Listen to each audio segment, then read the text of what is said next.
One alien species from Star Trek that greatly fascinates me is the Trill from the planet of the same name. And it's not just the humanoid species from there, but the creatures known as Trill symbionts, and the way the two can join with one another. I got to wondering, how exactly does the joining work? And where did the Trill get the idea to do it in the first place? First, let's take a look at the symbionts. They are intelligent and sentient. They live in the waters of the caves of Makala on Trill, which are their natural habitat. Joined symbionts can live at least 300 or so years, though one living past 800 is considered rare. Non-joined Trill called guardians protect and care for the symbionts in their home caves. Now let's look at the joining process. A symbiont is inserted into a host's abdomen using a special surgical procedure, and the symbiont appears to attach its body to the host somehow. Once a symbiont has been joined, it cannot remain without a host for very long, or else it will die. When changing hosts, the transfer is usually directly from one host's body to another, but if a host dies without a suitable replacement ready, the symbiont can be placed in a special stasis chamber to temporarily sustain them. Once joined, host and symbiont are biologically interdependent on one another. If separated, both would die shortly after, so a symbiont is usually transferred to another host at the natural end of the previous host's life. The symbiont's nervous system also integrates with the hosts, and the new host gains memories and personality traits of previous hosts, which the symbiont always retains. A special neurotransmitter facilitates this process. The practice of Trill joining has a ritual significance for the Trill people because it is seen as a way of keeping past heritage and history alive. For this reason, a symbiont's life is considered more valuable than a host's. The practice of passing on symbionts could be compared to the Vulcan practice of transferring and preserving the Katra upon death.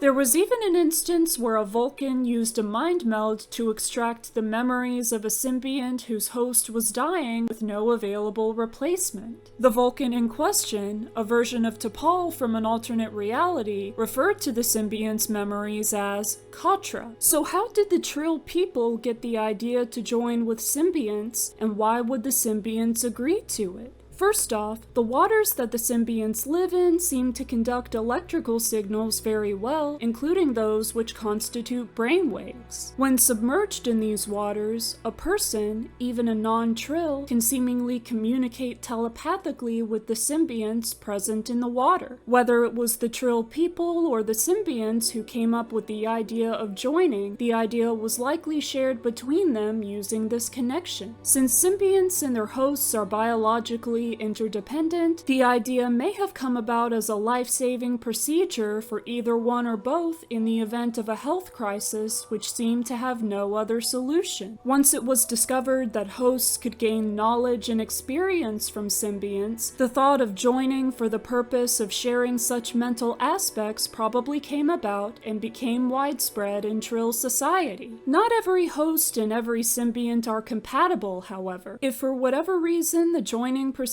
doesn't go completely right for one or the other, either one or both may die, and of course, if one dies, so will the other. An improper but non-fatal joining may also result in the symbiont completely taking over the host's personality, rather than a blend of the two being created. That's why, although half of all Trill are considered capable of being hosts, only about 1 in 1,000 Trill are joined, and those who wish to be joined must go through rigorous initiation tests to ensure that they're physically and mentally ready to take in a symbiont. The number of previous lives a symbiont has had may possibly affect how adaptable a host needs to be. The initiation process is also to discourage people fighting over symbionts and the chance to join with them. A rule exists in Trill society that if the hosts of two particular symbionts are romantically involved, any subsequent hosts of those symbionts are not allowed to be. This is to ensure that all symbionts receive life experiences that are as diverse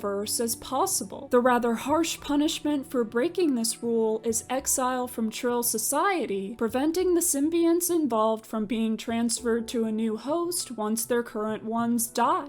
As demonstrated by the Dax and Con symbionts, however, romantic attraction between Trill can linger even as the symbionts end up in new hosts. A ritual known as Jean Tara exists, in which the personalities of a symbiont's previous hosts are able to be temporarily separated from the symbiont and telepathically placed into the mind and body of a host who does not have to be Trill. This allows the newest host of the symbiont to come to understand who their symbiont's previous hosts were in life and how their influence will remain with the new host. The rite of emergence can occur without a host, in which the personality of a previous host will take on a non-corporeal form which only the current host is able to interact with. Like every other warp-capable world, Trill was deeply devastated by the burn, which reportedly killed a significant number of both symbionts and compatible hosts. 120 years on from the event, there were still considered to not be enough suitable hosts for all the symbionts who could be joined. This led to individuals such as the comparatively young and inexperienced Grey Tal receiving a symbiont. When Grey was dying, the only person present who could potentially take the symbiont was his lover Adira, a human with no known Trill genes or heritage whatsoever. Since the Trill had already lost so many symbionts to the burn, both Grey and Adira considered the risk of incompatibility with a human to be worth any chance of saving the Tal symbiont's life, and both knew that a part of Grey would be preserved with the symbiont if the procedure was successful. This situation is similar to that of the uninitiated Trill Ezri Tegan taking on the Dax symbiont after the death of its previous host Jadzia, because the ship Dax was on would not make it to Trill in time to save the symbiont, and Ezri was the only Trill on board. Both Adira and the Tal symbiont survived the emergency joining, but Adira couldn't access the memories of their new symbiont, likely due to them not being Trill. With the guidance of the Guardians who care for the symbionts, and by submerging themselves in the waters where the symbionts lived, Adira permanently gained the ability to communicate mentally with their symbiont and access the knowledge, memories, skills, and personality traits it held from its previous hosts. Adira's case is also unique because rather than solely gaining Grey's memories and aspects of his personality, his consciousness manifested fully in a form which only Adira could see and hear, more sustained than the form that would be summoned through the rite of emergence. Later, with the help of a Guardian, Grey's consciousness was able to be fully separated from the Tal symbiont and inserted into a new synthetic body for him, upon which Grey decided to become a Guardian himself. We don't know very much about Trill culture apart from everything related to symbionts and joining. However, based on what's been established, one can imagine that the preservation of history is a significant focal point of the culture. Careers such as being an archivist, librarian, or historian are probably held in high regard, as are the positions of the Guardians who care for the symbionts. The Trill seem to believe that the essence of people from the past survives in what they leave behind, both the tangible and intangible, which therefore influences how they see the world and live their lives. The joining of a Trill symbiont and host is obviously a complex process, as are the lasting effects of it, but I did my best to explain it in a simplified way based on the information we're given in canon. What do you think? How do you believe Trill joining works? Is there anything about it that I didn't mention here? Let me know in the comments. Thank you for watching this video. I've got more on Star Trek and there will be more to come, so be sure to subscribe. Live long and prosper, and I'll see you next time.